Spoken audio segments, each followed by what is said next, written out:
What's up, guys? Welcome to this very special episode of the SatSignal. Today, I am interviewing a really interesting character who I just randomly came across on Instagram, started watching his content. He's a former Aussie, but he's lived all over the world, Miami, South America, Indonesia, and now lives full-time in Dubai.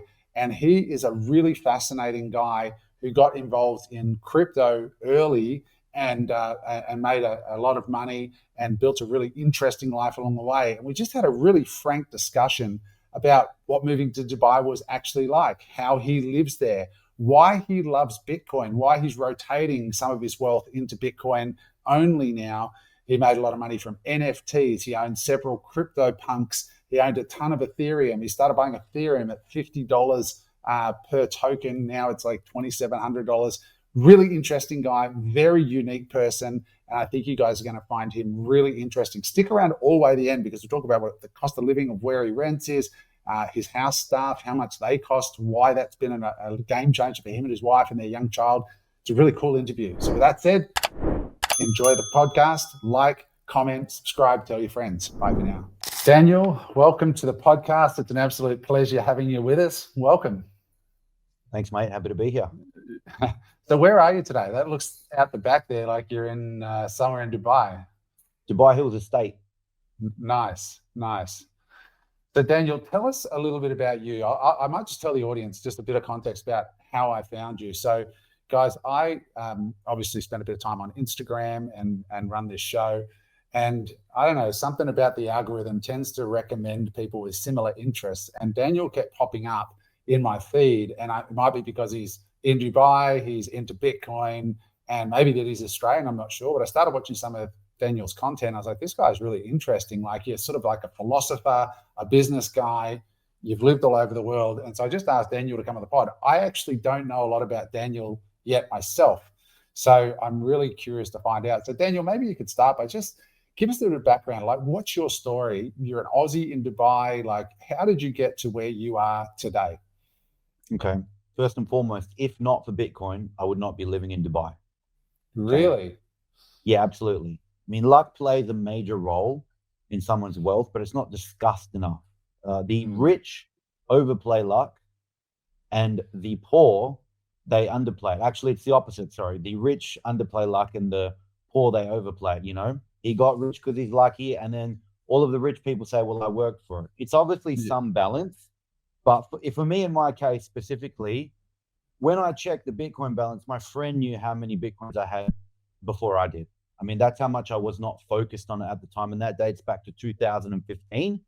And the only reason I got into Bitcoin is because my sibling and their circle are gamers. I don't play games. I wasn't very tech focused at the time. But because they had some, I thought I wanted some. And that's literally how the story begins. And then even after that, I mean, 2017 bull cycle, you see it happening, but it's more number go up technology, right? To get rich. But then I realized a little later, maybe 2019, 20, the number go up is the draw card. And then you stay for the revolution. And that's when I really started to dig deeper into Bitcoin as we see today. Yeah, the Bitcoin advocates for reasons other than getting wealthy. Because, you know, to be honest with you, Bitcoin going from 111,000 today to 140,000 isn't going to change my life. But back then, when it would do a 10, 25x, I mean, we're talking about a completely different lifestyle for me. Mate, I'm really curious because, like, it's one thing to say that you were lucky. And, okay, so you had some mates that were gamers and they were acquiring Bitcoin. So did you go and buy Bitcoin? Is that what you did? You just bought it at that time? I wouldn't speak about my friends, but these, you know what it's like with gamers and nerds? They're not social media guys. But yeah, I know a few guys that have north of 1,000 Bitcoins each. So, wow, yeah. It's funny because my friend Grant Cardone, like he got given his first Bitcoins for a speaking gig in like 2015. He didn't even know what it was, and those Bitcoins are worth a fortune now from one speaking gig, and same thing. So you know, how did you like? What was your mindset to not sell? Because I mean, you know, like you did really well to keep it, because back in those days, if you got them for $100-200 and it goes to 1,000 or 5,000, that's a massive win. Was it just that you just thought, I'm just going to keep this and see where it goes? Is there anything more to it than that? Or If I kept them, I'd be worth $500 million today, and I didn't. I kept about 20 at the time. Yeah, I sold most of them. Yeah, but obviously having 20 odd was enough to see that. I think it would have been maybe a 10 or 15x, which was significant. For me, it was life-changing at the time. But because of that initial positive confirmation bias, then I always said I'm not having any less than 20 of them. I'm not going to talk about how many I have today. Yeah. It's not hundreds of them. I wish. Mate, I just want to acknowledge the fact that you were very open about that just then and said, "Hey, look, I sold most of them and I kept them," because a lot of people, when they tell their story, they don't say that bit, but that's cool. So what's the rest of your story? So you're in Australia, you acquired some Bitcoin early. Where were you then? Where are you now? Like, what's your journey been in life? Okay, didn't acquire the Bitcoins in Australia, acquired them in Indonesia. I'm a tattoo shop owner, and I've been in the tattoo industry for just over 10 years now in Bali in Indonesia. The reason we would choose Bali is because my home city of Perth, it's about a 3.5-hour flight. And to open up tattoo shops back then, there was a lot of gang culture around it in Perth. You pretty much couldn't open one unless you were associated to a gang.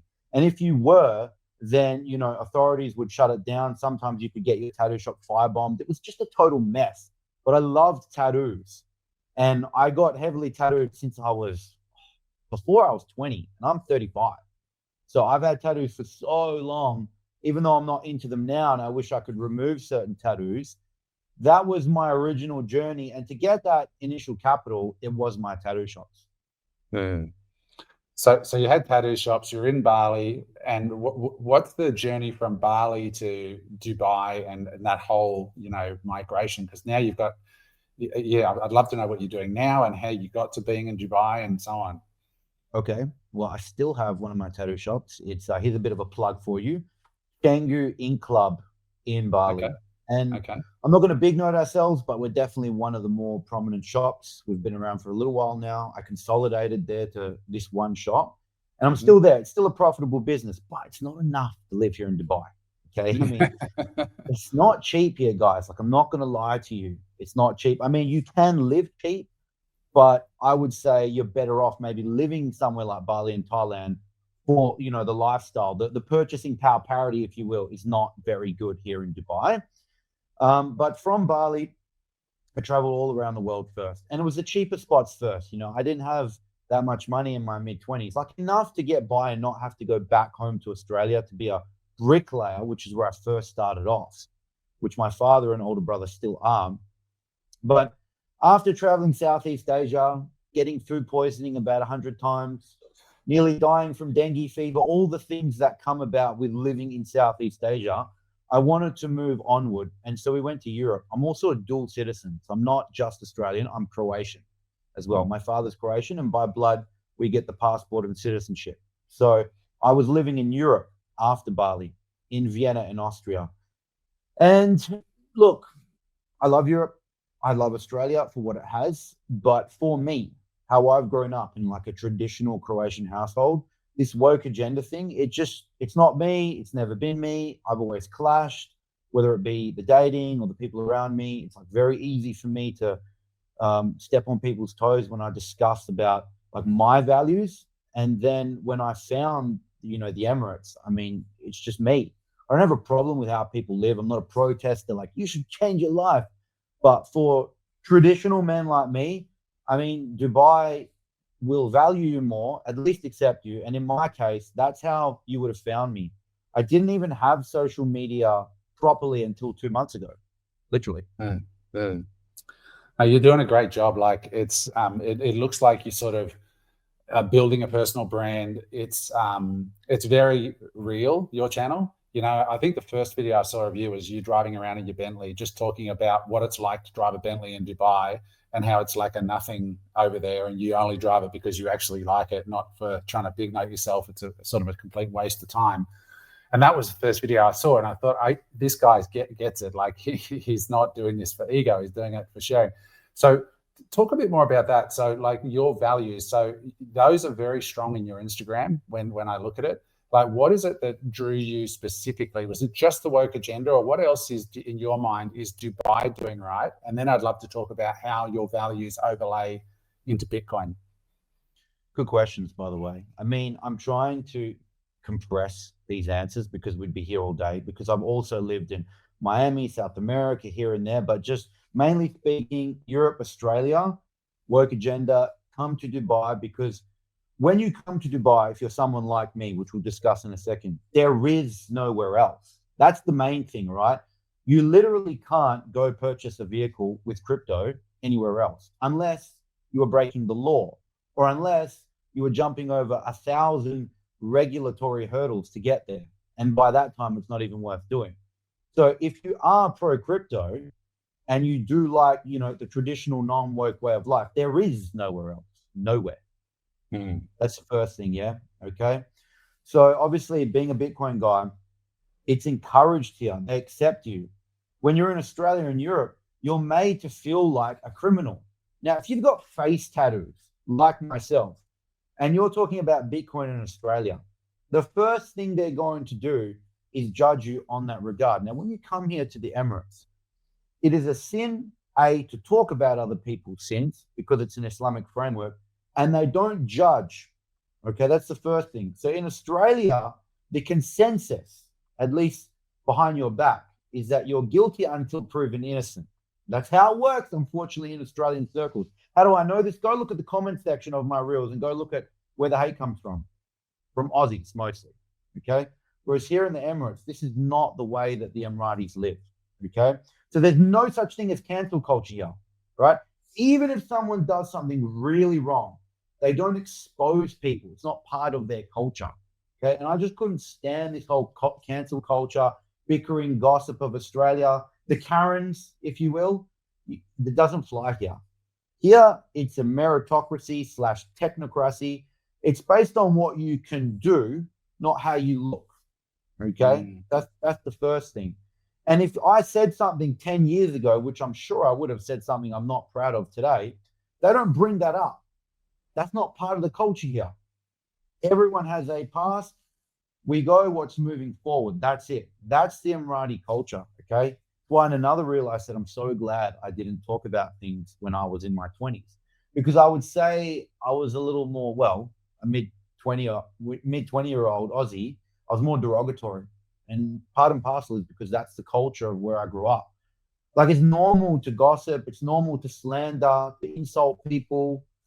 And I knew very early on I wasn't raised that way with my father. We're not someone that, we're not a family that you're supposed to show flash. You're allowed to drive a nice car, but just throw it in people's faces or say, look at this watch I got, you don't. That's never been how I've been raised. Yeah. And it's just, you come here to the Emirates. I mean, there's no ceiling to flex here. You cannot outflex someone. Yeah. You turn up with the latest Ferrari and someone rolls up with a line of Ferraris for their staff. It's just another level. There's nothing, which I love. I love being a small fish in a big pond. So are you a family guy there? Have you got kids and stuff there? Or yep. I've got a baby girl. Baby girl, congrats, man. That's awesome. Yeah. So did you move to Dubai on your own, or did you meet somebody there, or like how did you integrate there? Like was it the whole family, or did you just rock up on your own?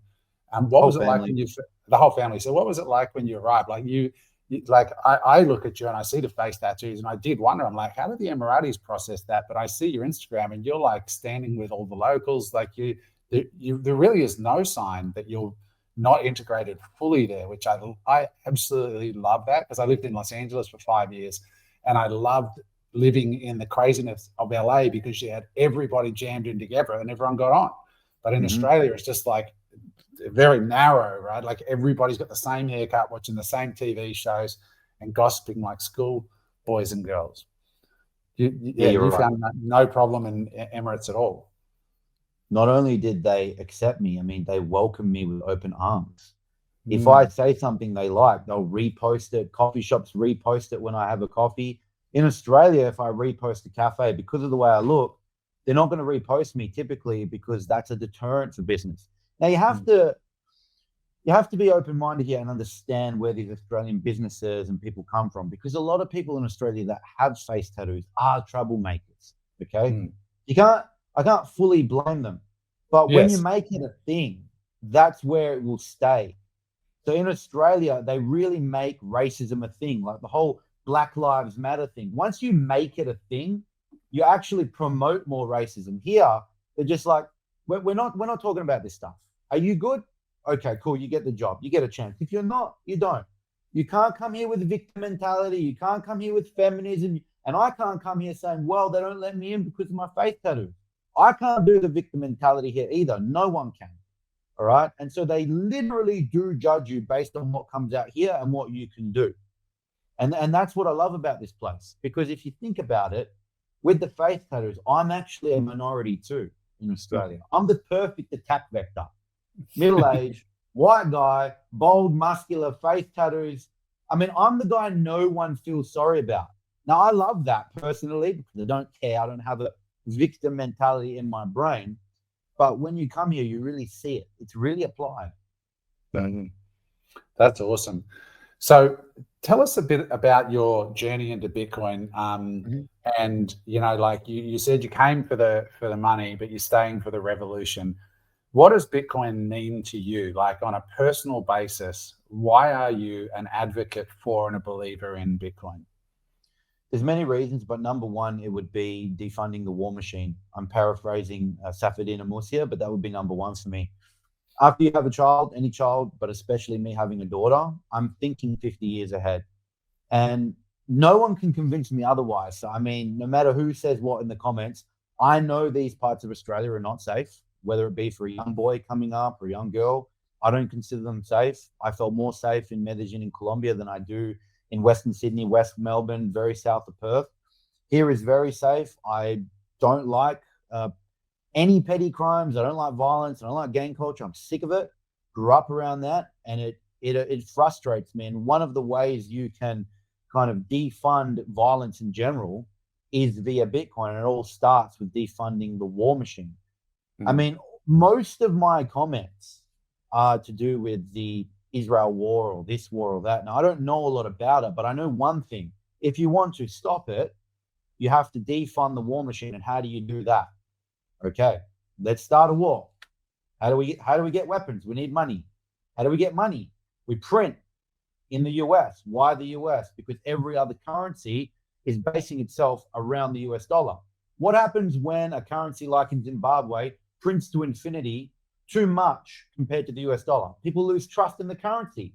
Okay, that's why a lot of places in South America, there's either a black market or it's accepted, like in Argentina, for the US dollar, because it's the most trusted of the fiat or shit coins. So yes, the US dollar is inflating poorly, all right, but there are currencies worse than that. Yeah, so it all starts with the US dollar, and when they print, they can buy as many weapons as they want, sell those weapons anywhere they want, and then the war machine continues to go around. It's like this perpetual cycle. But $1 you use for Bitcoin is $1 you don't use for the US dollar. And then people say, well, Bitcoin or crypto is used in wars. Well, you have to first have the fiat exchange to buy the crypto, right?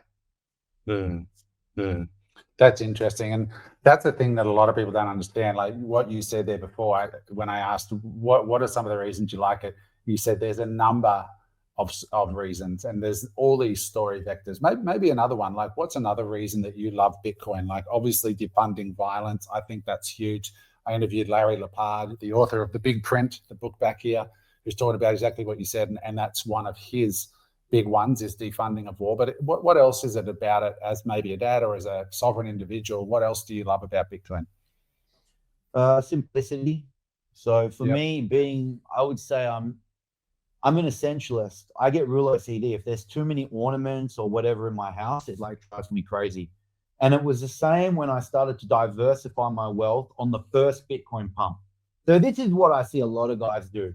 Date me back to 2017. I get more money than I know what to do with. Start reading books, and the first thing you hear about is diversification. Okay? So like, throw a little bit of money to Surf Lake, which is an Aussie company, you know, trying to do some venture there. Expand my tattoo shop, buy some other coins, buy some luxury watches, buy some property in emerging markets, get some stocks, talk to a financial advisor, property this, property that in Australia. It's the way to go. Bitcoin speculative. And you spread your wealth around, right? But if I could have it my way going back, if I could change one thing, it would just be to keep my Bitcoin. Okay, so the simplicity of Bitcoin, the way it works as money, currency, and a store of wealth is beautiful for me. And obviously, with the whole deglobalization thing going on right now, at least partially in the world, I mean, as you said, I'm my own sovereign individual, my own bank, and then I can go there. I can export myself so much easier. You know, I can import my wealth like that if it's in Bitcoin. Now, if I'm stuck in Australia in the property market, it's not as liquid. It's fairly liquid, but the hassle I have to go through if I want to move countries. I mean, that's a lot of the reason why people don't leave. No, I 100% agree with you. I just sold up all my real estate in Australia. My home, just to give you an example, that it took me 3 months of marketing to sell it, and then as a long settlement, and I had to pay hundreds of thousands in stamp duty, agents fees, all the bullshit. And I watched a recent interview with Anthony Scaramucci, who runs a company called Skybridge Capital in New York, and he has a lot of Emirati clients. And he said a few years back, one of his Emirati clients, they finally convinced him to buy Bitcoin. And he rang him and he says, Anthony, I love this Bitcoin stuff. And he said, why do you love it? He says, because I just went over a border with 50 million up my ass on a USB stick. And he said, it's the best thing ever.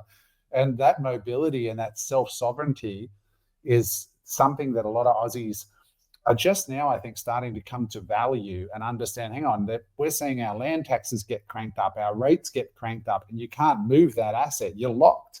And whereas with Bitcoin, if you start getting treated poorly, you can just pack up, leave Dubai Hills where you're living there, and move anywhere in the world that treats you better. It's very powerful. Yeah, which is exactly why, you know, organizations like the AFP would love to stop Bitcoin. I mean, it makes no sense for the Australian economy as it stands right now to be pro-Bitcoin. I mean, if I was controlling things in Australia, I would say the same thing, because we don't have a diverse economy in Australia. We're very much reliant on the property market. That's why we incentivize people to buy property via taxes, etc. And then also some resources and education. But if we were to make this a pro-tech place, we don't have the infrastructure for it. And the first thing people do when they get enough wealth and they're in Bitcoin is leave. I mean, it's super pragmatic. You go to Dubai and it's legal to not pay any personal income taxes. That alone is an enormous draw. I'm very flabbergasted as to what all the pushback is in my comment section. I'm like, no, I don't evade tax. I don't have to pay any personal tax. There's no legal obligation for me to do so. And it doesn't stop there. They don't consider VAT. 5% VAT here. Customs duties lower. All these other taxes. I mean, when you're a wealthy guy and you have to legitimately give 30, 40%, maybe you've got a really creative accountant. 20%. Yeah. I mean, 20% of what? $10 million? $2 million? For what? And people have the whole patriotic, oh, well, it's going to the right place. You know, I pay my taxes. I'm a good Australian. Well, it doesn't look like it. Because if you take one look around here in the Emirates, there is no personal income taxes, and things are far more prosperous, far safer, far more organized, because there are other ways to gain revenue from residents. There are so many other ways. I mean, most people that pay personal income taxes, they honestly think they're making a dent in the amount of debt we have. This is not even a significant amount of revenue for the country to change things. Like most people earning what, 50, 60, maybe 100 grand a year. After you do your tax write-offs or whatever, I mean, how much are you really contributing? Enough to screw your life, but not enough to change the country. And clearly not. I mean, it's a mess. I mean, unless you're in where I was there in Coogee near Gordons Bay, which is beautiful, or in South Perth where I live, unless you're there, you go 30, 40 minutes out in Sydney, it's a mess. It's a war zone. Yes. Yeah. Man, I left Australia, as you know, and I'm living in Cyprus, not far from you. And now that I'm out and I look back, I had somebody say to me the other day, didn't Cyprus, like the banks there, take 40% of everybody's money in 2012 or whatever it was? And I said, yeah, that's true. It was a terrible situation for those people who had cash in banks, which I don't. But don't you get 40% taken off you every single year by the government? And they're like, oh yeah, I forgot about that. You know, like Australians, I love Australia, but I think they've just been put in a pot like a frog, you know, with the temperature slowly being turned up. And now they just don't realize how bad things have gotten and how much of their life force is just being stolen. I put a thing on my Instagram the other day because I got friends in Dubai who are Australians that I do some business with, and they're crypto traders, and they're able to trade their crypto tax-free, and they do phenomenal returns. But I showed, like if you're these guys compounded like 10, 20% a month. And I sort of showed the difference between paying no tax in Dubai versus paying 37% tax in Australia. And at the end of 5 years, it was a 76% difference in your wealth. Like you were 76% less money if you did it in Australia, as opposed to just buying a plane ticket and moving to Dubai. And it's not just the tax though, is it, Daniel? Like, how would you describe the quality of people and opportunities that you are dealing with in Dubai? Well, relative to Australia? Well, first and foremost, you don't have to install cameras around your house, right? So you're going to save money on security. We've heard all the stories about leave my car door open with cash. It's true. I could literally do it. I'd sleep soundly. That's the first thing. So a lot of people that criticize Dubai, I know they don't have kids. I know they don't, because they wouldn't say such silly things. Now, I have a daughter. I'm completely capable around the world to take care of myself. I lived in Colombia for 2 years. Loved it. Never had a single issue. But I was a single young man at the time, Having a daughter, I would not let her live there, walk around by herself without private security. Absolutely no way. Yeah, same in Miami. I loved Miami too, which is where I found before I found South America, but it's simply not safe. And there's no argument against that. And then when you come here, a woman can walk around at 2 a.m. and she's fine. Not just women. I mean, it's even worse for young boys. When I was growing up, it was normal to go to a party on a Friday, Saturday night, and you're scrapping. I mean, you can say, oh, well, avoid it. Well, you can't. You're going to get hit anyway, bro. I mean, that's just the way it was where we grew up. And then people say, well, don't go to the party. Well, you're young. You want to meet girls. You want to see your friends. You're drinking. You're having fun. You're going to be around it if you're in those areas.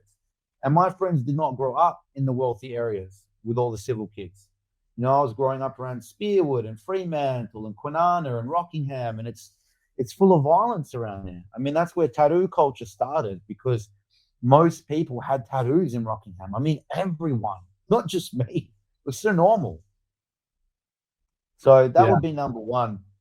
And what about number one? What about the business opportunities though, and the density of opportunities and people there? How have you found the people and opportunity in Dubai different? Okay. Great question. So in order to answer that, I think I should compare to Australia, which also applies to EU, UK, Canada. It's virtually in the same bucket. There's no minimum wage here. Okay, that's the first thing. Okay, my maid is from Kenya, and yes, she earns far less than me. But if I had to pay her a minimum wage like Australia, I would not be able to afford her. She'd be back in Kenya with no job. So she comes here and has a better life than she has in Kenya. And she actually is about my age, and she sends money to her children from here. So I can afford a maid here. That's the first thing. Chores are not a thing in Dubai. It's $800 for a month for 2 maids 24/7. 24/7. Hang on. $800 a month per maid, or for both maids? For both. For both maids, $800. And where do they live? They live in the house. Most houses here, large homes like this, they come with maids' rooms. They call them maids' rooms. They have a room, a separate bathroom. It's like their own kind of space. Yeah. So that's the first thing. It's affordable to have someone take care of your chores. I love my wife, but I don't want to see her losing sleep over the baby and constantly doing chores. It's less time for us with the family. She wakes up well rested. The baby sleeps where the nanny does, or the maid, and everyone's healthy. My baby's never been sick once. My wife hasn't. Whereas in a typical Australian household, there's a lot of stress going on because the baby creates insomnia for people. I mean, it's up non-stop. It's crazy. They're waking up every hour and a half. You can't get things done. So having those 2 maids there that can sleep during the day, it's incredible. All right. So that's the first thing.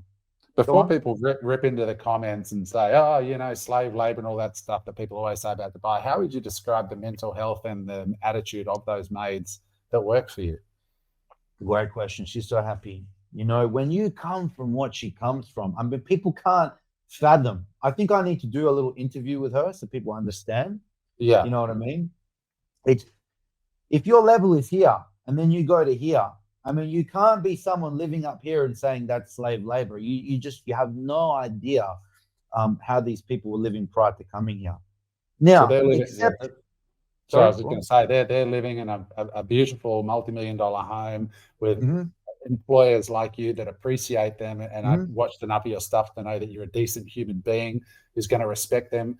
So you've taken them out of abject poverty, put them into an air-conditioned, beautiful environment where they're dealing with your kids, and they're part of probably an extension of your family, I'm guessing.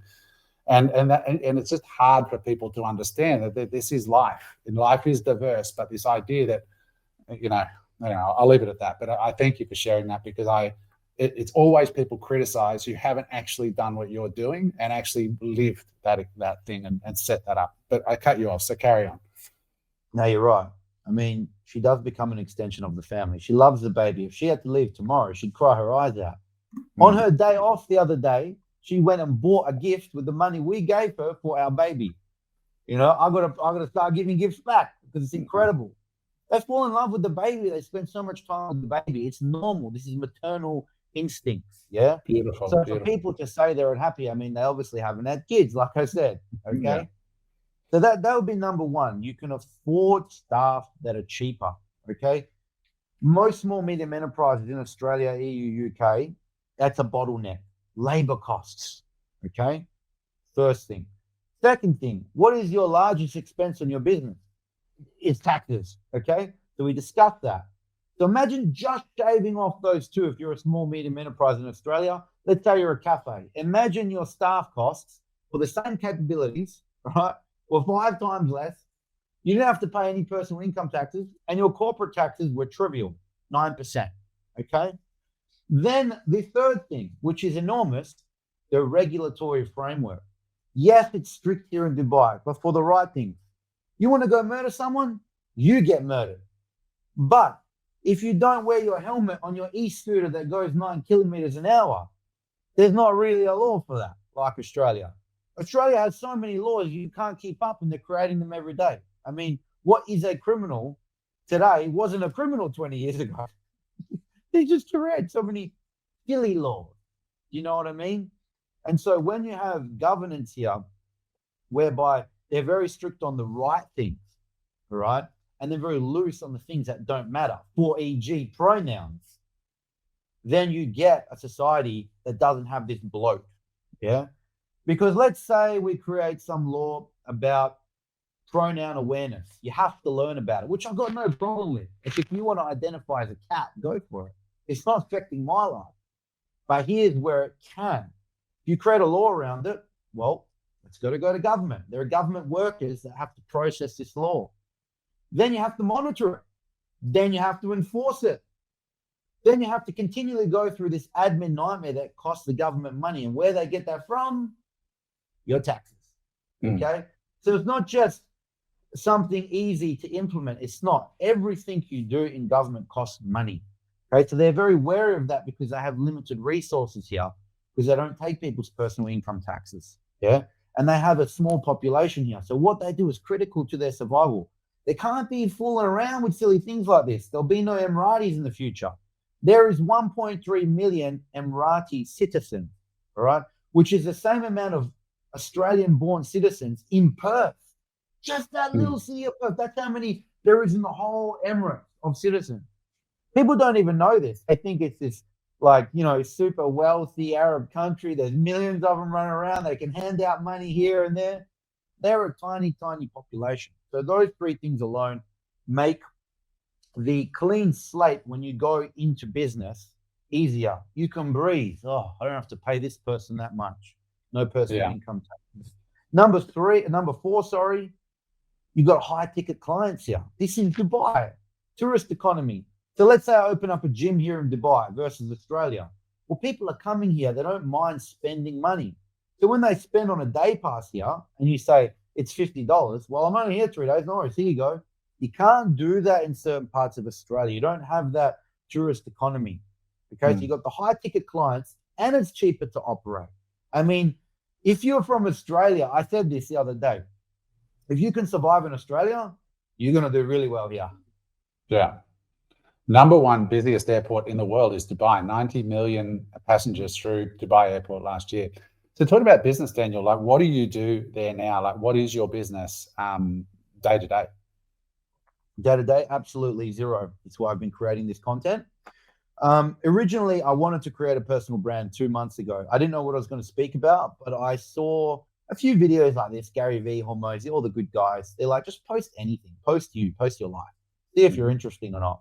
And then I said to my wife, I said, 3 reels a day. I don't care what happens. I'm going to post about everything that I'm interested in. And then 1 reel obviously took off. And then I started obviously getting a lot of opportunities, which I've had to decline, things that are not for me, like coaching, etc. But I did notice one thing. I had for maybe 2 weeks put up my tattoo shop as a handle. And the tattoo shop started getting so many inquiries. And I discussed with my business partner, who's my brother. I said, man, maybe we need to follow this personal brand stuff for the tattoo shop because we spend an exorbitant amount on Meta and Google. Our business is purely ads. There is no organic. When the ads stop, the inquiries stop. Literally, we get a few, walk-ins, but it's hyper competitive there in Canggu. So if you're not in everyone's face on the phone, then we're going to lose so much revenue that we won't be profitable.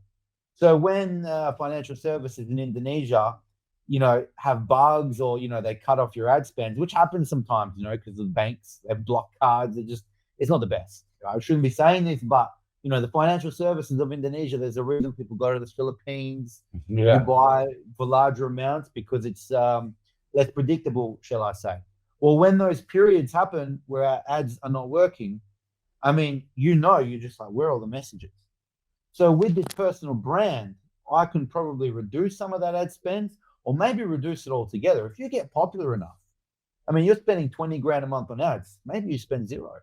Yeah, no, definitely. What percentage of your net worth would you say is exposed to crypto? I'm interested because a lot of people would freak out at like yours, probably mine as well. How much of it is Bitcoin now? Like just to open people's minds. Like most they tell you, you should have 1 to 5% allocation. I'm guessing it's not 1 to 5% with you.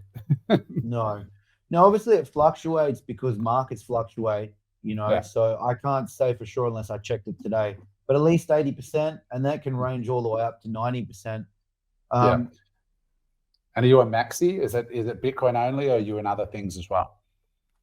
Yeah, it's a tough question for me to answer because recently I've been coming more over to the maxi side, but I'll talk about some of the bags I have. I had not a popular Twitter account, but I was one of the CryptoPunks. So I would represent as my NFT. I've got all the CryptoPunks in my account. I lost the account, but it's still there. Punk7572.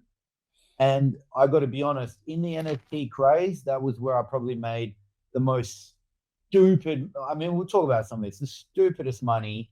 That was Give us crazy. an example. For people who don't know what a CryptoPunk is, like I know what it is. It's pretty freaking impressive that you had one, but tell us some stories. Yeah, I still got it. I've got more than one. Yeah, I got more than one. I got Bored Ape Yacht Club. I got Squiggles. I got Cryptodes. What were these at their peak? What were these worth? Just at least $5 million US dollars. All of mine. Yeah. And now,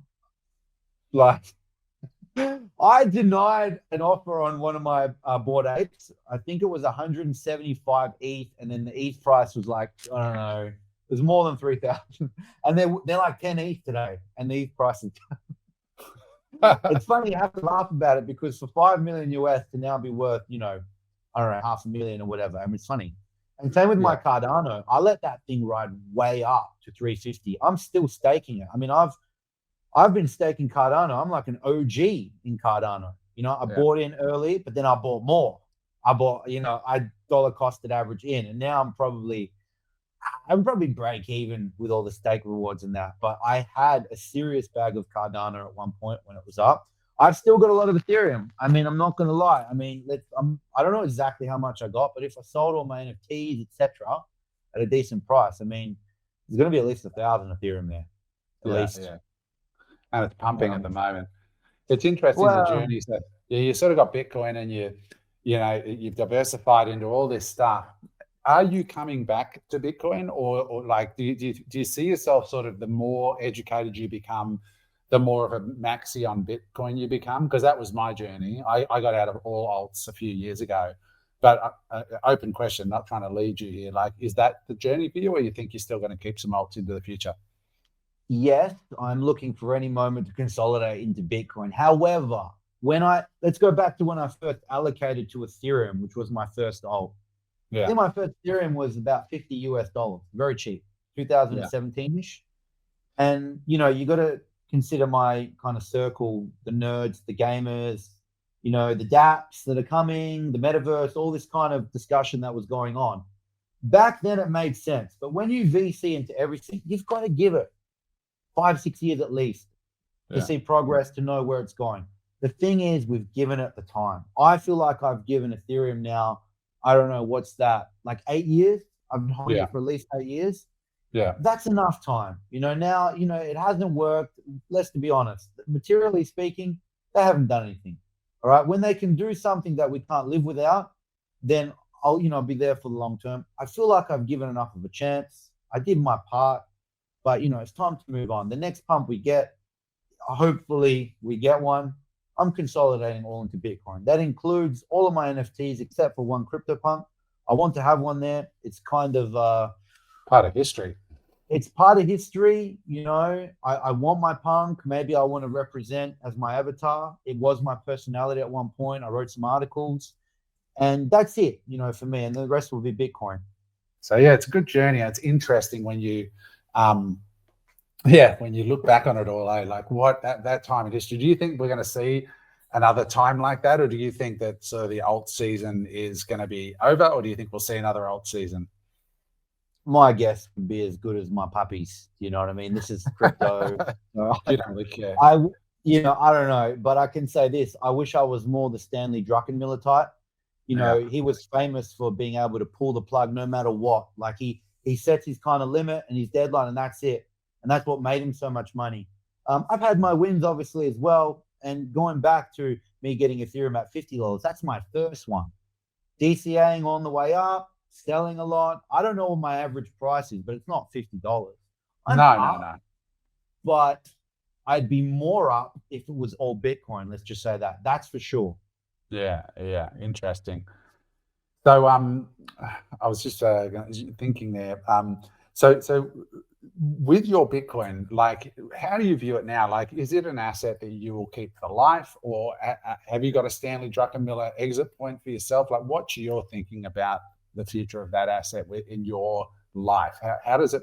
What role will it play in your life and your kids' life, long term, if at all? It's a good question. Obviously, I've got huge positive confirmation bias now. Successful 3 cycles under my belt. It's very easy for me to sleep well at night having Bitcoin. Yeah. So the trust is super high. Even last cycle, when it went down to, I think, 18,000 US, which is where I allocated a lot more. Like, I sold all my luxury watches for Bitcoin. That's all I had. Yeah. And we were very confident. Me and my friendship circle, I didn't blink. I said, yep, I'm selling this. I sold an RM3501. I sold all my APs, all the fancy stuff we did in Miami with the NFT profits, and straight into Bitcoin. That was my best swing trade of all time. Yeah, I can talk about that. Yeah, that's what, 5x from there, and it was about $1.5 million that I sold, that I got in there. So that was like life changer for me, and that was a one-day decision. We were just like, guys, are we doing it?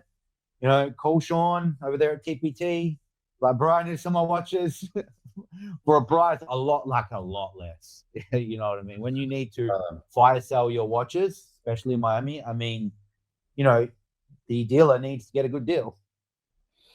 I love that story so much, man. Like, yeah, I mean, that's how you make money, right? Like when there's blood on the streets, you sold up all the shit that was just shiny and worthless, really. Not worthless, but you know what I mean? Like, relative to Bitcoin, that would be the best trade of your life. And I think looking forward, like when I think about your child, she's got this asset that will not be deflated over time, that dad's gotten hold of now at $15,000, $20,000.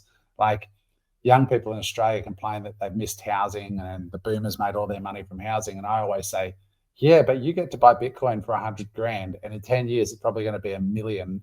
And your kids are going to say, well, no wonder our parents are rich. They bought Bitcoin at 100,000. Good luck with us trying to do that now.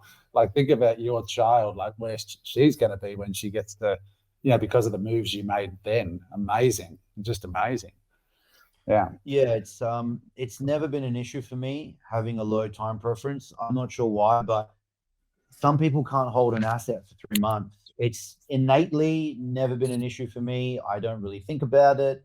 I just kind of set, forget. I don't get antsy. It's kind of enjoyable to me, as weird as it sounds. Like, the longer that I hold it, the more addicted I get to holding, which is kind of why I'm in the situation I am with the NFTs. I'm just so addicted to not selling. I'm a hoarder.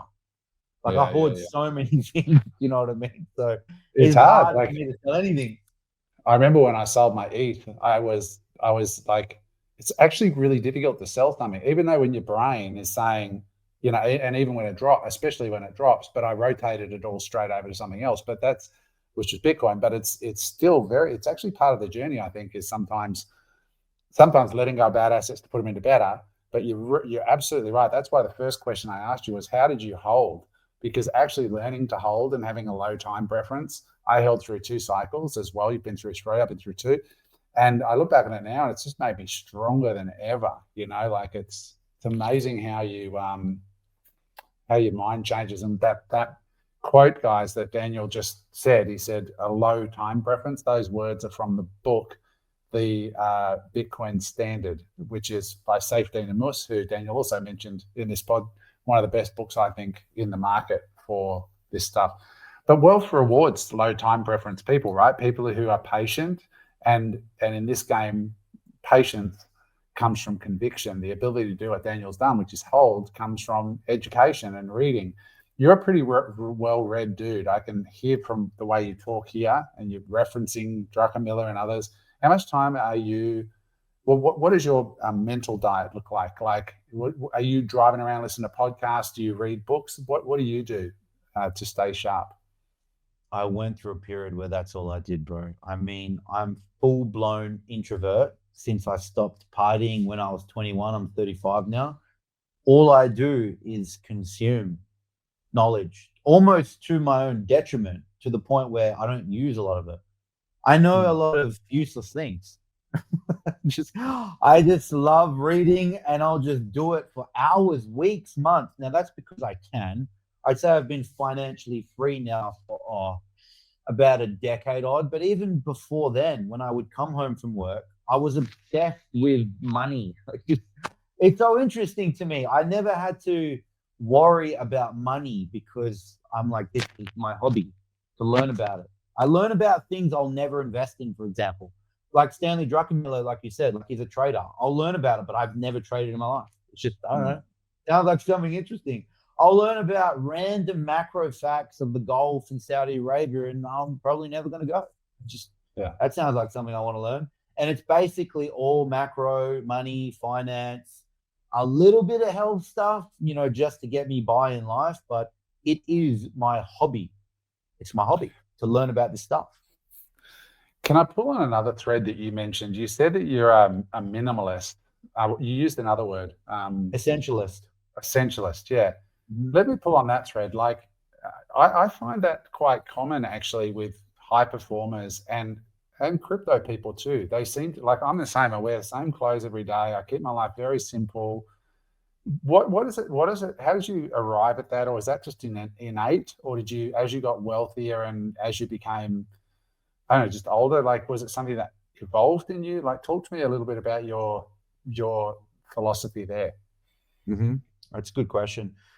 For me, I had to tick all the boxes off first. I mean, I'll talk about it. It's pretty well seen. Got to have all the Lamborghinis first, the Urus, the Hurricane, all the watches. Got to get all the designer clothes first. Go to all the places, all the nightclubs, all the bottle service. Had to do it all first. And then it just wasn't interesting to me anymore. Like, I literally have no interest in it. However, on that journey, there are some things that are absolutely beneficial that I would rather not live without. For example, when I fly, if I have to fly economy, I'd rather not fly. Like, let's just cancel the trip, because the comfort arriving at the next destination in business, or preferably first, is very important to me. I take my sleep very importantly. So an essentialist isn't a minimalist. I spend a lot on a few things that matter to me, and then I don't spend anything on other stuff. For e.g., love coffee. It's 400 dirhams for our coffee in the morning. That's $100 US. Well, for one coffee. We have 6. I have 3. My wife has 3. But for 6 coffees, it's 400 dirhams. And $100 US. Yes, that's correct. Okay, cool. So you love your coffee. What else do you spend your money on? If I travel, obviously, you know, the flight cabin, it's expensive, and food. But I don't have any designer clothes anymore. Couldn't care less. What else? I don't like boats, jet skis, bikes. Like, I don't have any other toys that I love outside of cars. But even cars, I used to have a collection. Now I can't think of having to take 2 cars for maintenance or worrying about this scratch or that. Like, I have one car that I like, and it's the car that's functional, and it's by design all black, because I don't want to look flashy. Like, I don't want a flashy G-Wagon. Love the G-Wagons, but I don't want a yellow one. I want it to be subtle, and it's all black. Okay, so it's by design. So I love a few things that luxury people live with, but most of it just doesn't interest me at all. I also don't drink, so I don't collect any expensive wines or champagnes. It's not for me. We never eat out. I mean, I cannot think of the last time we went to dinner. We love ordering on the app and sitting at home with our daughter and watching TV and having pizza. So yeah, I spend a lot on location. So even though I'm in Dubai Hills Estate, this house, it's not like my house in South Perth, where it was relatively extravagant there in the Ecolon, where the house looked good. This is just, you're spending 10,000 euros a month on rent because of the location. Yeah. It's like when I was living in Vienna, I had a tiny little 72 square meter apartment, 7,060 euros a month. And they're old, they look old, but it's like, it's location. And for me, being proximal to my gym, the coffee shop, the grocery market, that's important for me. Whereas someone here might be living out in, I don't know, in the desert, one of these suburbs, maybe like just past Maiden. And for like 300,000 dirhams a year, the house will look amazing. Like, they call them content houses, but they're like an hour away from everything. You know, they're cheap. They look good on Instagram, but they're too far away. I'd rather pay a lot more for a home that doesn't look flash, for that comfort. Like, I'm all about my comforts, and I'll spend on my bed. Oh, spending 20,000 US on my bed setup for sleep, no worries. I need an 8 sleep pod, or it's a chili pad. I've got my hydraulics bed. I'm investing in my sleep. There is no limit. You see what I'm saying? Yeah. No, I'm exactly the same. I wear cheap t-shirts, but I will not fly economy. Right? Like, I hate cheap food. I don't mind paying almost anything for a great meal with friends. You know, like, I buy the best food, the best steaks, the organic food, those sorts of things. But I just don't waste money on other shit. You know. But I just love talking to you, Dean. And I want people who are listening to this. I know there's a lot of Aussies and Kiwis going, wait, what did he just say? He's paying 10,000 a month euros rent? And I'm like, yes, that's what he said, guys. That's like 17, 18,000 Aussie a month, I'm guessing. $5,000 a week, four grand a week, something like that.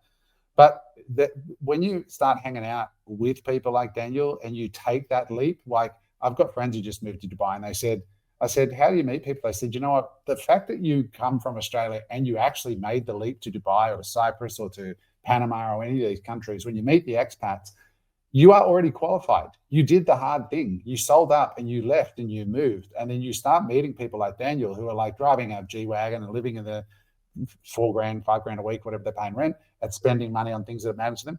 All of a sudden, you lift, you elevate. You're not thinking povo anymore. You start to realize, hang on, there's levels to this game, and it sort of gets normalized in a positive way. Would you agree with that, Daniel? Yeah, what I'm doing, this is mid-level at the most. This is not brokey, as they call it, but this is normal middle class here. All my neighbors from the UK, we're not talking about how expensive the rent is. It's just the price. And obviously, we don't think in terms of Australian dollar anymore. The reason I said euros, because I just came from Europe, so I'm kind of still in that like euro mindset. But it's super normal. And if you want to talk about wealth here, I mean, some of the gentlemen on my Instagram, they're there publicly with me, and the properties that I go to there in Abu Dhabi they blow my mind. Let's just say that. Yeah, I mean, so much money in Abu Dhabi, it's insane. It's insane. Yes. Yeah. What would you say to, like, I know, like, there's people listening to this, they're on a train from out of Sydney, heading into a job they hate, feeling their life sucks. They know they've got potential. Like, what words of encouragement would you have for these people who just feel inside sort of like there's this itch to be more, to do more, to meet more interesting people like yourself, and no doubt the people that you circulate with in your neighborhood and your business circles today? What would you say to those people? Like, what words of encouragement or advice would you have for them? Yeah, I get this question a lot, and I'm going to try and frame it in a way that's not rude. There's a saying. Yeah. There's a saying, if you're so smart, why aren't you rich yet? And I love this one, because that's the question I had to ask myself when I thought I was so smart and I didn't have enough money to leave and to travel the world. You have to take a risk, because simply being smart is not enough. In fact, I don't even think it's that relevant. Yes, you have to take a risk, and you can't be a dummy, obviously. But if you're not willing to take risks, nothing's ever going to happen. Okay, you can be the highest IQ person, and you're just going to earn regular money when you do regular things. And for me, that leap of faith was Bitcoin, and going against all my parents, some of my friends' advice: don't sell this property, don't sell this watch, continue to go to uni, to study this. And you have to take a risk. That's the first thing. Okay. The second thing is the low time preference. I'm 35 now. I've been doing this since I was 20. That's 15 years. Now, if someone's 35 starting, okay, but let's not be unrealistic here. If you're 35, you're in Australia, you're a little bit stuck, and you want to come to Dubai, you say, okay, well, at 45, that's probably a realistic time frame. Now, I don't have a super talent. Do you know what I mean? There are guys that can do this in 2-3 years that you see on YouTube. Maybe it's Hormozy or Gary Vee or something. I'm not that guy. Most guys are not that guy. I'm just a realist. Yeah. And so for me, I just moved to Dubai just now. Yeah. This 10 years ago, I wasn't able to. Even 5 years ago, I wouldn't be able to. So have the low time preference, take a risk. And then number 3, if you aren't interested, unless you get extremely lucky, like I don't think it's going to happen.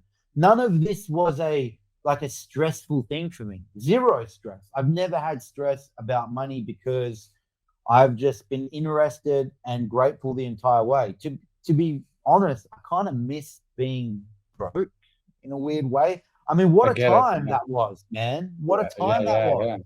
Yeah. I loved it. I'd get up and, you're doing the silly things. You're doing the HR, or you're, playing with different software, how to build a website on WordPress. How do I F around with this? Like, how do I use Fiverr to delegate to an editor? I miss all that stuff, bro. I miss working. I'm not going to go back and do those kind of like low ROI jobs now, but I miss that learning process where every month or two you're leveling right up. Whereas now, for me to really go to the next tier, I really have to get into something like private equity, because if I was to put all of my wealth into a company, I mean, is it going to outperform Bitcoin? Probably not. I might even fail and lose all the money. But, if I allocate 10, 20%, and I've got my contacts here in Abu Dhabi, which are, wealthy guys, they're in, sovereign wealth fund, some of them, these are the guys you want to meet. Maybe I've got the right idea. I put 2-3 million down and I get 50 million in funding. Then we do something big, some big development. That's kind of what I need to go from here. Otherwise, I'm better just literally doing nothing and sitting on my Bitcoin and not spending it all. Literally. Yeah. No, I can totally relate with your comments there about, the struggle is actually, when you look back, you have fond memories of being in the struggle. And, if you're in that and you're listening today, try to find some joy and realize that the tension is actually necessary, and you end up having a bit of an existential crisis. And I think especially for Bitcoiners, Daniel, because what you said there, I look at you and I still think you're young at 35, right? Like, I'm 51. So I look at you and go, oh my God, I'd like to be 35 again, right? But so the existential problem for people like you is that everything now has got to clear a hurdle rate of Bitcoin. So you're going to have whatever your view is about what the compound annual growth rate of Bitcoin is, but all of a sudden at a certain point, you're like, shit, there's nothing I'm going to do that's likely going to outperform it. So you're like, what do I do? I've got this asset base that I just need to do nothing. And then it sort of calls you into another place in your life where you're like, well, what are you going to do now with your time? And you've been addicted to learning and trying to grow wealth and compound it, and you figured it out, and you got the game, and now the game's kind of won. It's just time, and you've developed the emotional maturity that time doesn't bother you now. You're like, I'm cool with time. That's good. I like, waiting, enjoying the journey. So it's a really interesting transformation that only a few people get to experience. And it's not all smooth sailing. It is actually quite tough at certain points, but I'm sure you're experiencing that as you go. Daniel, mate, go ahead. Sorry, go on. No, go ahead. Yeah, for me, I wouldn't say it's been stressful at all. I don't have the best memory to hold on to traumatic situations. I have to be reminded of certain things when the market was down or this happened from a friend. I'm like, oh yeah, that's right. That was pretty serious back then. I'm not a dweller. Just by nature, I'm not a dweller, and that's helped me. And it's helped me just kind of forget about it. I'm not one of the guys that goes on, the kind of coin market cap and just looks at the price all day. I'm not. I'm going to play with my daughter, go to the gym. I've got other interests, But I guess to answer that, what do you do now? You do what a lot of the Emiratis are doing here, or the rich people. You have ego businesses. You open businesses knowing that they might not be as profitable just because you're interested in it. I go to them every day. I love them. I went to this gym the other day. It's got $4 or $5 million of Panada equipment. There's no one in there. They don't accept memberships, only day passes and PTs.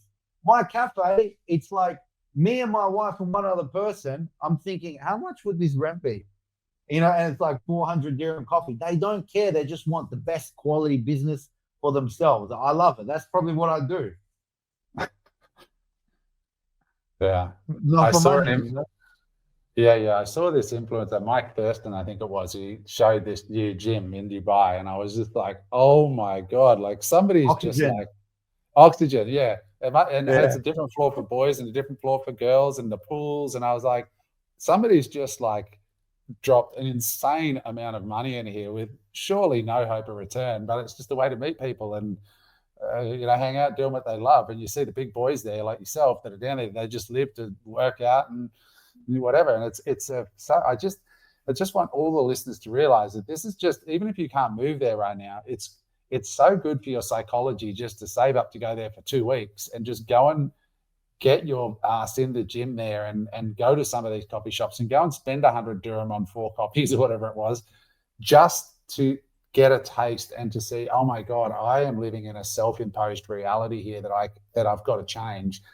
And it's just so good for your psychology to see it and experience it. And when I was thinking about moving to Cyprus, I actually spent some time in Dubai and I went to some of the co-working spaces and things, and I was just like blown away by you just be driving through the middle of nowhere, and then there's a co-working space and you walk in and there's 200 people just buzzing around from all over the world doing interesting stuff. And they have like gyms and saunas and cold plunges, and it's just all like mint. It's just such an interesting place. So yeah, really cool. It's cool, Daniel, man. I love it. I really appreciate how transparent you've been on this call. And I think a lot of people listening to this will find it really helpful, because normally guys like yourself, they're either scared to talk to you, or if they do come up, they get sort of opaque answers. They don't get clear answers. But you've been really open and really helpful and really instructive. And I really, really appreciate it, mate. And I know I'm speaking on behalf of all the thousands of people who are going to watch and listen to this online. So thank you, mate. Thank you, bro. I appreciate it. It was a good chat. It was a good chat. I enjoyed it. And when I get to Dubai soon, mate, I'll look you up and I'll have one of those 100 dirham coffees with you. Yeah. Hey there. I hope you enjoyed that episode of Unemployable. If you'd like to watch another episode, just click there.